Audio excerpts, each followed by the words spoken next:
गोलमाल है भाई, सब गोलमाल है। और मैं अंतर्राष्ट्रीय महामंडलेश्वर बाबा महादेव और 29 अन्य संगठनों का पदाधिकारी श्री आशुतोष भगवान सेवा संस्थान का राष्ट्रीय अध्यक्ष। तो 28 जनवरी 2024 को उन्होंने सुबह 4:33 पर अपने सभी शिक्षकों के समक्ष निर्भीक समाधि को ले लिया। लेकिन एक सेकंड, आशुतोष शामरी जी जो आज के समय में समाधिस्थ हैं पिछले एक डेढ़ महीनों से तो 28 जनवरी 2024 को उन्होंने निर्भीक समाधि को ले लिया। समाधिस्थ हैं पिछले एक डेढ़ महीनों से। गोलमाल है भाई, सब गोलमाल है।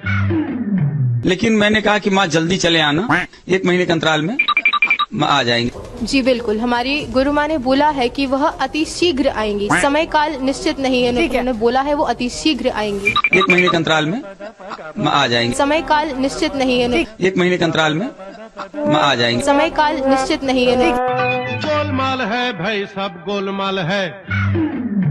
पहली बात आपको बता दें कि माता जी के दर्शन अगर करने हैं तो आप आश्रम में आइए। जो आश्रम में आ रहे हैं उनका स्वागत है। सब कुछ ओपन है, जो आ रहा है समाधि के दर्शन कराए जा रहे हैं। ये जो कमरा है, इसी कमरे में जो है वो साध्वी जो है उन्होंने समाधि लिया हुआ है और किसी को ऊपर जाने की अनुमति नहीं दी गई है, किसी को अलाउ नहीं किया गया है। माता जी के दर्शन अगर करने हैं तो आप आश्रम में आइए। सब कुछ ओपन है, किसी को ऊपर जाने की अनुमति नहीं दी गई है, किसी को अलाउ नहीं किया गया है। समझ रहे हो ना? सब कुछ ओपन है, किसी को अलाउ नहीं किया गया है। गोलमाल है भाई, सब गोलमाल है। मैं आपकी वास्तविकता बता रहा हूँ। कल आपके बाबा महादेव के यहाँ से मेरे को फोन आया था कल, वो जब हमने उनके विरोध किया तो कह रहे पैसे ले लो। आप लोग जिस प्रकार का खेल खेल रहे हैं साथ साथ समझ में आ रहा है इस देश के अंदर अलग प्रलाप करने का प्रयास कर रहे हैं। आप अपनी जायदाद को बढ़ाने का प्रयास कर रहे हैं। ये कह रहे हैं कि सरकारी डॉक्टर आया था, कल किसी भी चैनल पे सरकारी डॉक्टर नहीं था, वो डॉक्टर भी नहीं था, टेक्नीशियन था, वो टेक्नीशियन था। मेरे को ECG भी नहीं किया गया। कल रात को मेरे को इनके ऑर्गेनाइजेशन से फोन आया, नंबर मैं आपको बता देता हूँ, और उन्होंने कहा कि अगर आपको कोई दिक्कत है तो हम पैसे भी देने को तैयार हैं। जब इनका विरोध करने के लिए इस प्रकार की बातें करते हैं ये लोग पूरे फ्रॉड लोग हैं। और जिस प्रकार के हर एक को जो भी इनके विरोध में बोलता है उनको धमकाते हैं, डराते हैं, इनको फालतू बातें करने की। अच्छा, मुझे सिर्फ ये बताइए विक्रमादित्य जी कि फ्रॉड के पीछे मोटिव क्या है? आपको उस ऑर्गेनाइजेशन में घुसने नहीं दिया जा रहा है और ये आप नया प्रपंच रचकर जिस प्रकार का खेल रच रहे हैं, बहुत गलत बात कर रहे हैं। गोलमाल है भाई, सब गोलमाल है। वो भी आएंगे और महाराज जी को लेकर आएंगे। आपका ये कहना है कि जब तक वो बॉडी फ्रीजर में रहेगी आशुतोष महाराज जी की, तब तक उसमें चेतना नहीं आ पाएगी? नहीं आ पाएगी, क्योंकि तो फिर चेतना शिवांग, फिर मेरा सवाल ये, तो आशुतोष शामरी जी फिर समाधि में क्यों गई हैं? ये फंस गया।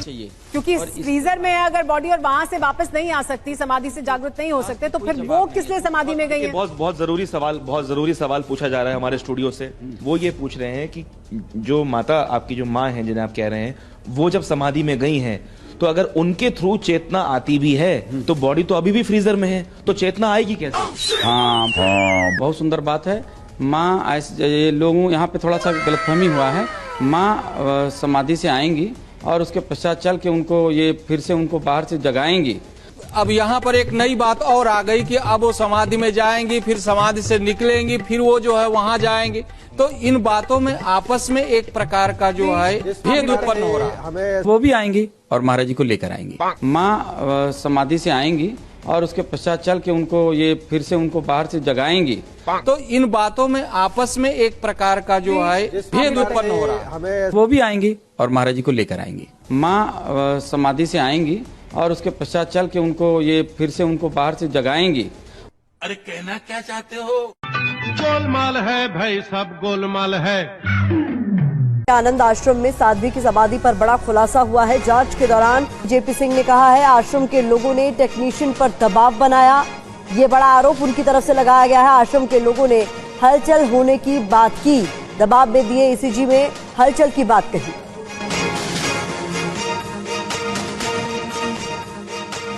सर ये बताइए, आपकी जो पूरी टीम गई थी वहाँ पे जांच करने के लिए, उसने क्या पाया वहाँ पे, क्या दिखा आप लोगों को? देखिए ईसीजी टेक्नीशियन गए थे और उनका काम केवल था ईसीजी करना। रिपोर्ट जो है स्पेशलिस्ट देते हैं, डॉक्टर्स भी रिपोर्ट ईसीजी के नहीं देते हैं, जो ईसीजी स्पेशलिस्ट होते हैं उनके द्वारा दी जाती है। तो कहीं न कहीं उनको किसी तरह का एक दबाव बना रहा होगा जिसकी वजह से उन्होंने ये चीज कही है, जो मुझे उन्होंने अवगत कराया। जेपी सिंह ने कहा है आश्रम के लोगों ने टेक्नीशियन पर दबाव बनाया, टेक्नीशियन पर दबाव बनाया। गोलमाल है भाई सब गोलमाल है।